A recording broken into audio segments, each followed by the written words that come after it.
देख रहे हैं SPN 9 न्यूज और मैं हूं आपके साथ आयुषी श्रीवास्तव।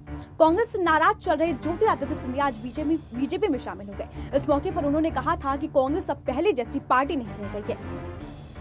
बता दें, बीजेपी का दामन थामने के बाद कांग्रेस हमलावर लगातार है। मध्य प्रदेश कांग्रेस ने उनके पुराने बयानों की याद दिलाते हुए ट्वीट किया कि सिंधिया गजब है, किसानों के न्याय के लिए मिल गए हथियारों के साथ, भ्रष्टाचार मिटाने के लिए व्यापन और ई टेंडर वालों के साथ जुड़ गए, रोजगार दिलाने के लिए रोजगार छीनने वालों के साथ जुड़ गए, सम्मान पाने के लिए देश जलाने वालों के साथ जुड़ गए। माफ करो शिवराज, अब तुम्हारे नेता महाराज बन गए हैं। लेकिन दिग्विजय सिंह ने चुटकी लेते हुए उन्हें बधाई भी दी। उन्होंने कहा कि ज्योतिरादित्य सिंधिया जी को बीजेपी में शामिल होने की बहुत बधाई। बीजेपी के मध्य प्रदेश के नेताओं को भी मेरी हार्दिक बधाई है। दरअसल दिग्विजय सिंह और सिंधिया पास रहकर भी दूर रहना ज्यादा समझते हैं। 2018 में जब कांग्रेस ने 15 साल बाद सत्ता में वापसी की थी तो दिग्विजय सिंह ने कमलनाथ का साथ दिया। सिंधिया और दिग्विजय सिंह दोनों राजघराने से ताल्लुक रखते हैं। सिंधिया और राजगौड़ा घराने के लिए लड़ाई की कहानी करीब 200 साल पुरानी है। बता दें, 1816 में दौलत तारफ सिंधिया ने राजघराने के साथ राजा जयसिंह के युद्ध को भी हरा दिया था। इस वजह से राजगौड़ बेगम ग्वालियर राजा के अधीन पाया जाता है। बता दें, 1993 में जब चुनाव के बाद दिग्विजय सिंह और ज्योतिरादित्य सिंधिया के पिता माधवराव सिंधिया दोनों मध्य प्रदेश के मुख्यमंत्री की रेस में थे, लेकिन तब बाजी दिग्विजय सिंह ने मार ली। माधवराव सिंधिया ने अपना संगठन बचाने के लिए 1993 में कांग्रेस छोड़ दी। अब सिंधिया ने दिग्वंत पिता माधवराव सिंधिया की 75वीं जयंती पर कांग्रेस नेता से इस्तीफा दे दिया और उसके अलग दिन बीजेपी में शामिल हो गए। बता दें कि माधवराव जिस तरीके से राजीव गांधी के विश्वस्त रहे थे, ठीक उसी तरह सिंधिया भी अब राहुल गांधी के सहयोगी थे। लेकिन दिसंबर 2012 में राहुल गांधी सिंधिया को मध्य प्रदेश की कमान नहीं थमा पाए। फिर कांग्रेस ने लंबे समय बाद मध्य प्रदेश में सत्ता हासिल की और सिंधिया को उम्मीद थी कि युवा नेतृत्व की ओर से मौका मिलना चाहिए, लेकिन ऐसा नहीं हुआ और राहुल ने उनके और कमलनाथ के साथ तस्वीर ट्वीट करके उन्हें धैर्य रखने की सलाह दे डाली। सरकार बनने के करीब 15 महीने बाद सिंधिया को उम्मीद थी कि उन्हें प्रदेश कांग्रेस का अध्यक्ष बनाकर राज्य की राजनीति और रणनीति में संतुलन बनाने की कोशिश होगी, लेकिन ऐसा नहीं हुआ। राजनीति कमलनाथ और दिग्विजय सिंह के इर्द गिर्द ही घूमती रही।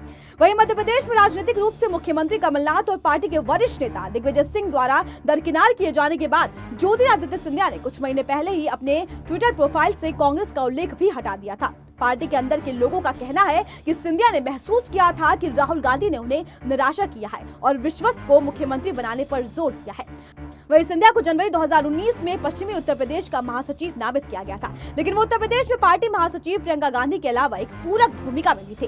ज्योतिरादित्य सिंधिया 2002 में कुछ चुनाव जीतकर 2002 में गुना से पहली बार सांसद बने थे। उनके पिता की मृत्यु के बाद ये उपचुनाव कराने की जरूरत भी पड़ी थी। उस वक्त 31 साल के थे वो। आगे चल रहे 2007 में कांग्रेस नेता यूपीए एक सरकार में सुचारू रूप से चुनी गई। साल 2009 में वाणिज्य और उद्योग राज्य मंत्री बने और साल 2012 में उन्हें प्रसंग में ऊर्जा राज्य मंत्री नियुक्त किया गया। साल 2014 के आम चुनाव में कांग्रेस की हार के बाद सोनिया गांधी ने उन्हें लोकसभा में पार्टी का मुख्य सचेतक भी नियुक्त किया गया।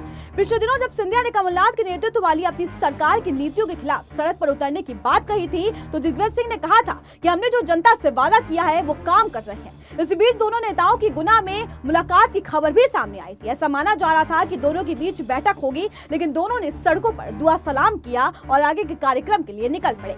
इसी बीच मध्य प्रदेश में चर्चा होने लगी कि राज्यसभा के लिए कांग्रेस का 2 उम्मीदवार कौन होगा। दिग्विजय सिंह और ज्योतिरादित्य सिंधिया के नाम की अटकलें थी, लेकिन फर्स्ट चॉइस के लिए उम्मीदवार दिग्विजय सिंह ही रहना चाहते थे। संभवतः सिंधिया को यह मंजूर नहीं था और उन्होंने हाथ छोड़ने का फैसला ले लिया। बीजेपी ने पार्टी में शामिल कराने के साथ ही सिंधिया के मध्य प्रदेश से राज्यसभा के सांसद तक का उम्मीदवार बना दिया। 13 मार्च को सिंधिया ने पर्चा दाखिल कर दिया। आखिरकार 1993 में मध्य प्रदेश के मुख्यमंत्री पद के लिए दिग्विजय सिंह और माधवराव सिंधिया का नाम शीर्ष पर था, लेकिन बाजी मार गई दिग्विजय सिंह ने। इससे पहले भी 1985 से 90 में राजीव गांधी भी अपने दोस्त माधवराव सिंधिया को मुख्यमंत्री के लिए अर्जुन सिंह और मोतीलाल वोरा को तरजीह नहीं दे पाए। वैसे मध्य प्रदेश की राजनीति में राजगौड़ और सिंधिया घराने के बीच आपसी होड़ की कहानी भी दिलचस्प नहीं है।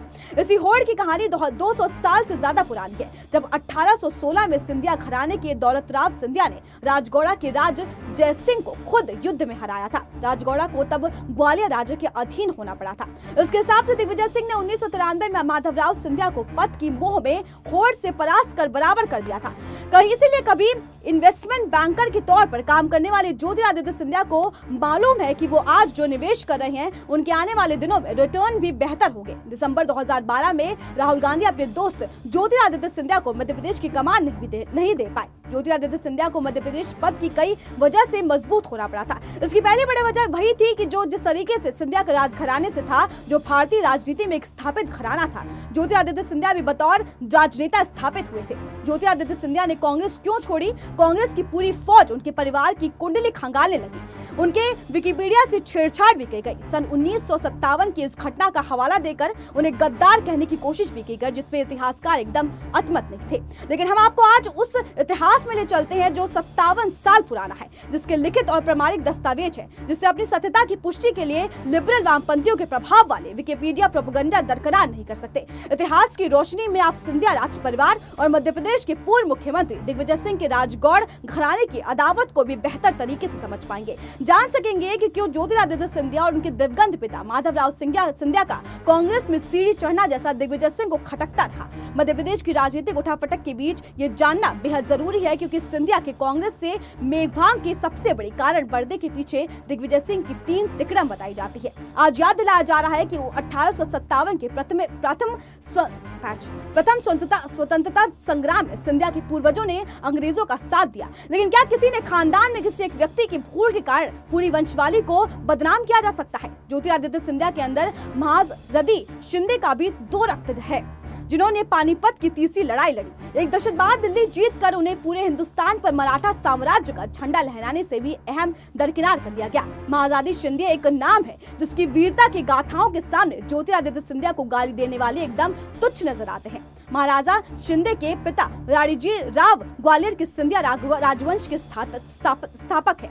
उत्तर भारत में महाराष्ट्र परचम लहराने का श्रेय सिंधिया राजवंश को ही दिया जाता है। पेशवा के सबसे विश्वस्त सिपा सलारों में से एक है। संपूर्ण भारतवर्ष का अपना एक आधिपत्य कायम रखने वाले मराठा साम्राज्य का जब अपने शबाब पे था तो उसकी 3 प्रमुख पेश थी। पेशवा बाजीराव, पेशवा नेनाजी फडणवीस और तीसरे सिंधिया महाराजा। ये वो समय था जब मुगल भी मराठाओं के तलवे चाट रहे थे और दिल्ली भी पुणे के इशारों पर नाची थी। 1971 में दिल्ली पर भगवा लहराने वाले खानदान को सिर्फ क्या इसीलिए गाली दी जानी चाहिए थी क्योंकि उनके वंश में कथित तौर पर कोई अंग्रेजी के साथ निकल नहीं पाया। ये इतिहास 1957 से शुरू नहीं होता है, जब राम मंदिर मामले में वामपंथियों का इतिहास बाबरी मस्जिद बनने से शुरू होता है। महाजदी शिंदे ने 1971 में दिल्ली की तरफ से कूच किया और वहां भगवा लहराया। इसके बाद उन्होंने मिर्जापुर जवान बख्त को भी दिल्ली की गद्दी के लिए चुना और उसके सामने ही मुगल की सारी संपत्ति जब्त कर ली। हालांकि बाद में मुगल बादशाह शाह आलम मराठाओं के तलवे चाटने लगे। जब बादशाह ने सारी शर्तें मान ली तो महाजदी ने उसे दिल्ली की गद्दी वापस दे दी और पानीपत के युद्ध में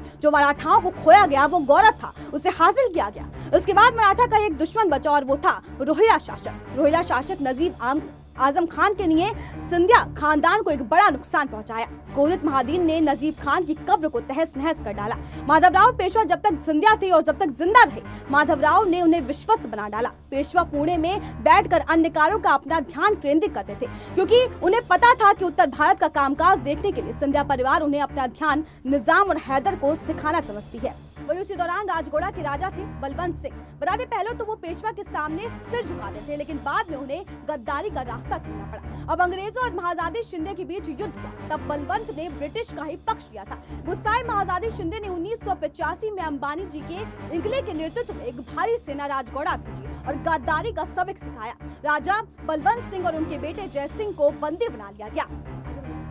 उसके बाद ही जयपुर और जोधपुर के राजघराने के लगातार महाजदी पर दबाव बनाने लगे और राजगोड़ा परिवार को पुनः स्थापित करना पड़ा। दोनों राजघराने पर राज परिवार के रिश्तेदार हैं। महादानी ने आखिरी में मांग भी कर डाली। बाद में दौलत राव सिंधिया ने भी राजगोड़ा को हराया और उससे ग्वालियर स्टेट का अंतर्गत किया गया। उस समय तक अंग्रेजों और ग्वालियर के बीच समझौते पर हस्ताक्षर हुए थे। जयसिंह अंग्रेजों के प्रति काफी अच्छी राय रखता है। कहा जाता है कि अंग्रेज जहाँ भी जाएंगे सफल होंगे, सिंधिया का विनाश हो जाएगा। लेकिन सच्चाई ये है कि महाजदी शिंदिया और दौलत राव सिंधिया दोनों ही अपने अपने समय में राजगोड़ा के नेताओं को परास्त किए थे। ये वही राजघराना है जिससे मध्य प्रदेश के पूर्व मुख्यमंत्री दिग्विजय सिंह ताल्लुक रखते हैं। इस खबर पर आपकी क्या राय है, हमें कमेंट बॉक्स में जरूर बताएं। अगर आपको ये खबर पसंद आई हो तो इसे लाइक, शेयर और सब्सक्राइब करना।